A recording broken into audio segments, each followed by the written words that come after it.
Good morning. Welcome to Mr. Boskin Helps You with Your Math. This is Illustrative Math Unit 7, Lesson 11 for 8th grade, representing small numbers on the number line.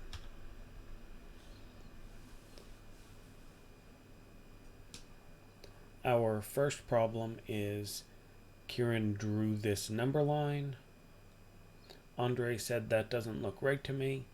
Explain why Kieran is correct and how he can fix it.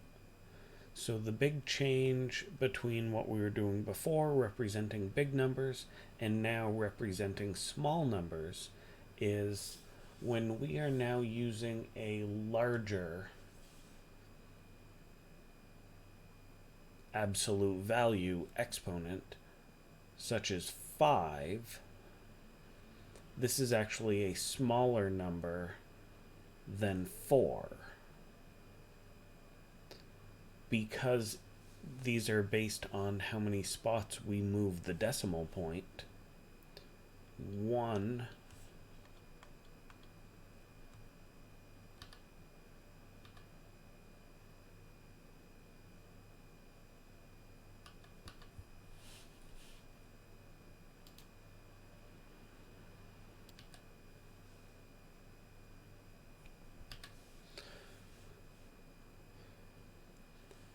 Okay, because these are 10 to the power of 5 and the smaller increments are 10 to the power of 4, we need to think about just what that means. 1 times 10 to the negative 4 means we move 4 decimal places this way. So if the decimal is there, that is 0.0001, whereas 10 to the negative 5 would be 0.00001. So that is not the right way to break these up. When this asks us how we could fix it, there are a couple choices. We could either change all of these intermediate values from 10 to the negative 4, change that into 10 to the negative 6. Or we could change this 10 to the negative 5 into a 10 to the negative 3. Either of those would fix this number line.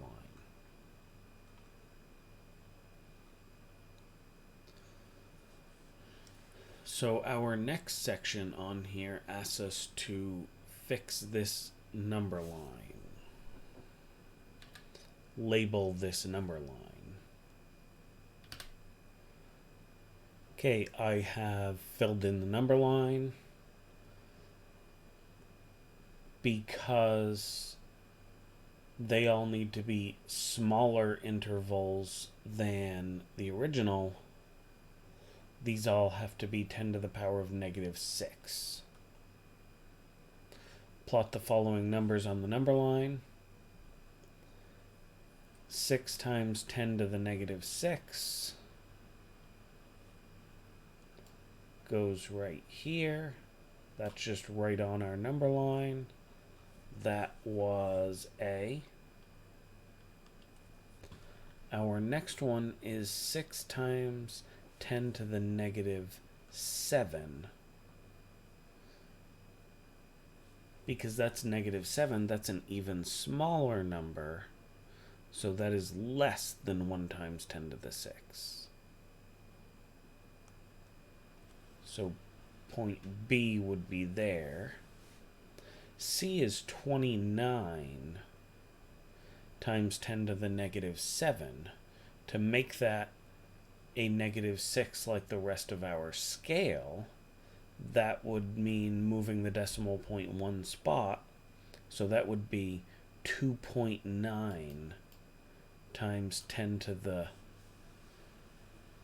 negative 6 2.9 times 10 to the negative 6 would be here. So point C goes right there. And D is 0.7 times 10 to the negative 5 to make that 10 to the negative 6.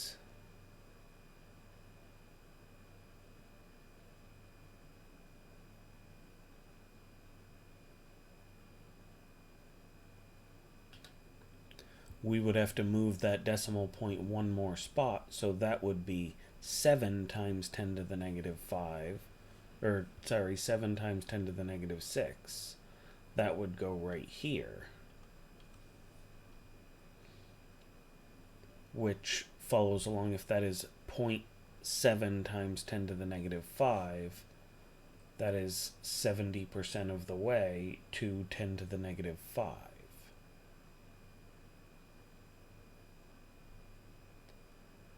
Okay, question C, which is larger, 29 times 10 to the negative 7 or 6 times 10 to the negative 6? Those are point A and C. And it says which is larger, point A or point C. If we look at our number line, that is clearly point A, which is 6 times 10 to the negative 6 is larger. How many times larger? Well, when we gave these the same exponent, this became 2.9. So how many times larger? It is 6 over 2.9, which would be 60/29ths. So that's just about 2.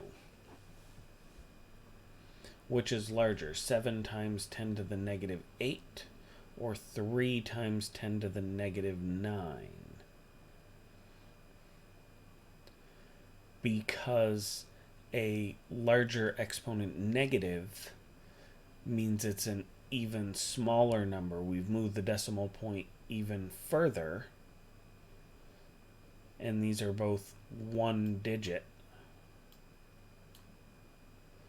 This has to be smaller, so 7 times 10 to the negative 8 has to be the larger number. How many times larger? Well, if we give these the same power of 10,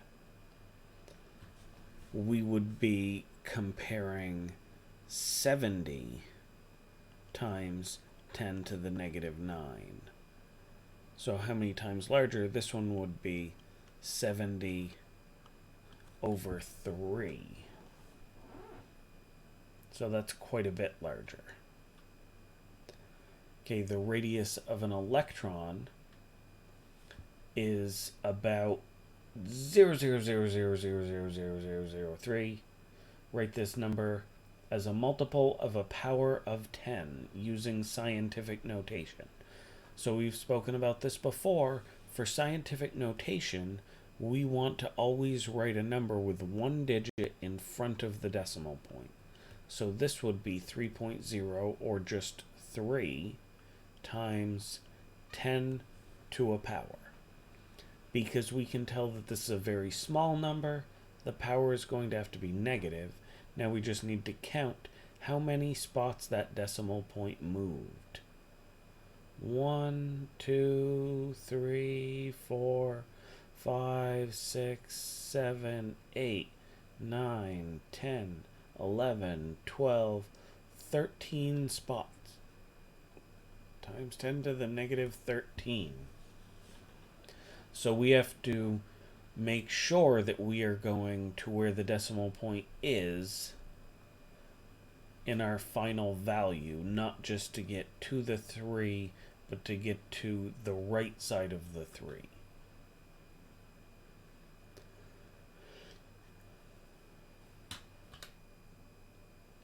Okay, this asks us to decide what power of 10 to put on the right side of this number and label it. This was 10 to the power of negative 13. which means at the end of the number line, we are going to want 10 to the power of negative 12, so that each of these will be a multiple of 10 to the power of negative 13. Our value was 3 times 10 to the power of negative 13. Now you can fill in the rest of this number line. It would be 1 times 10 to the negative 13, 2 times 10 to the negative 13, etc. The mass of a proton is about that number of grams. Write this number as a multiple of a power of 10. Now remember, when we're doing scientific notation, we want one digit in front of the decimal point. That will have to be 1.7, which means we want our decimal point here.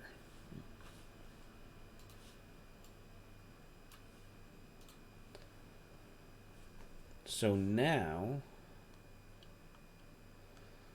we're going to need 1.7 times 10 to a power. We need to count how many spots that decimal point moved to get from here.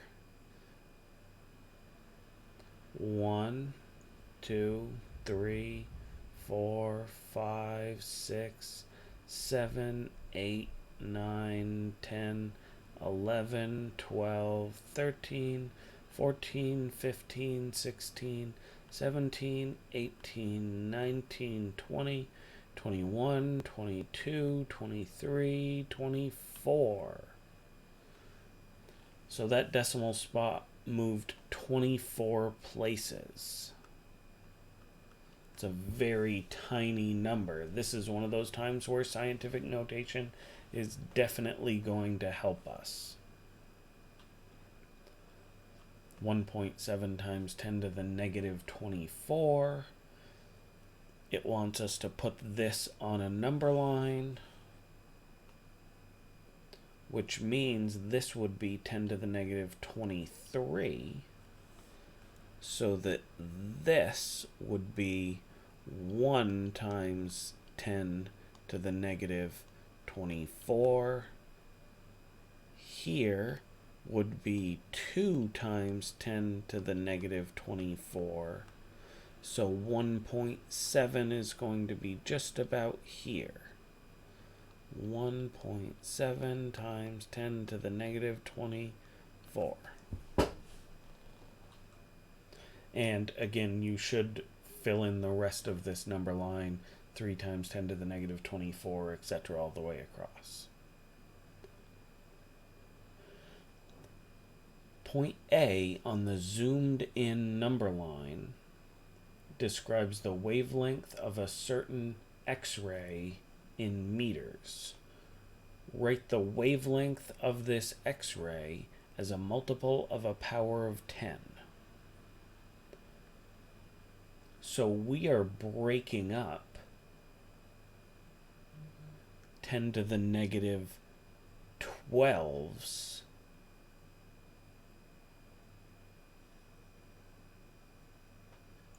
So if this is 6 times 10 to the negative 12, this is going to be 6.1 times 10 to the negative 12.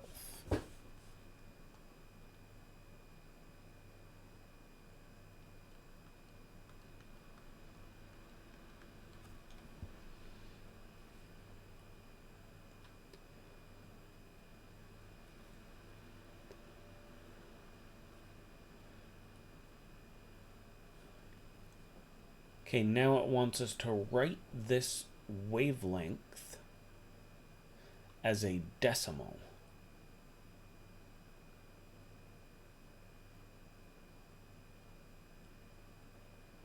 Where did that go? That was 6.1 times 10 to the negative 12, which means we are going to want to move our decimal point 12 spots.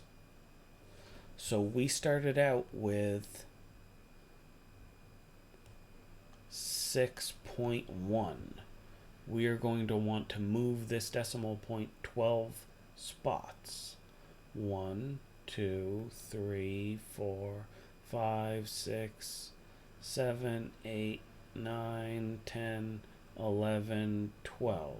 So if our decimal point goes here, this will be 0.0000000000061. Sorry about the little bug out line on there. Our next one is write 0.00034 as a multiple of a power of 10. Putting that in scientific notation means we want one digit in front of the decimal point. 3.4 times 10. We're making this a very tiny number, which means the exponent will be negative. How many locations did we move the decimal point to go from where it was to 3.41, 2, 3, 4 spots? 3.4 times 10 to the negative 4. Okay, our last one here is write 5.64 times 10 to the negative 7 as a decimal. That will be 564. The decimal point was here, but we're moving it 7 spots. 1, 2, 3, 4, 5, 6, 7. Our decimal point is going to go here. 0.12345 6 zeros to move the decimal point 7 spots. 0.000000564. Okay, that's our last problem for today. This has been another Mr. Boskin Helps You With Your Math.